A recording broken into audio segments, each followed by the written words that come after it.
Lembaga penyelenggara jaminan sosial saat ini tengah memfokuskan kepesertaan pada pekerja informal atau pekerja bukan penerima upah atau BPU. Tujuannya agar masyarakat yang terbantu dengan manfaat dari perlindungan jaminan sosial ini akan semakin banyak. Demikian disampaikan Kepala BP Jamsostek Cabang Bali dan Pasar, Cap Nandi Yunandar.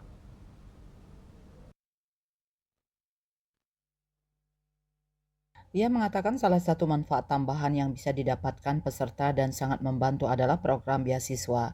Semester 1 2024 pihaknya telah melakukan pembayaran beasiswa sebesar 4,8 miliar rupiah lebih dengan jumlah klaim 547 penerima.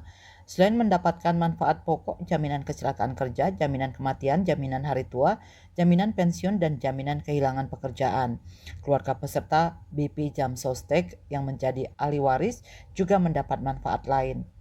Manfaat lain itu berupa beasiswa yang diberikan kepada anak dari peserta yang meninggal dunia. Beasiswa ini diberikan per tahun dengan besaran yang bervariasi tergantung jenjang sekolahnya.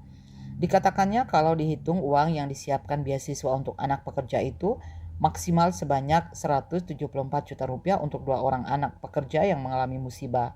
Pembayaran beasiswa ini ditunaikan setelah keluarnya aturan turunan dari PP nomor 82 tahun 2019, yaitu Peraturan Menteri Ketenagakerjaan, Permenaker nomor 5 tahun 2021 tentang tata cara penyelenggaraan program jaminan kecelakaan kerja JKK, jaminan kematian JKM, dan jaminan hari tua JHT.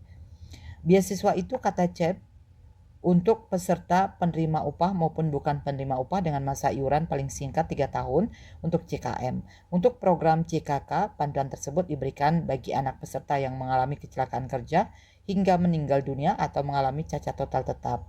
Dia berpesan agar pekerja mulai peduli dengan program jaminan sosial ketenagakerjaan karena risiko pekerjaan bisa mengintai siapa saja, bisa terjadi kapan saja, dan ini tentunya bagi keluarga yang ditinggalkan bisa mempengaruhi ketika misalnya kepala keluarga mengalami musibah.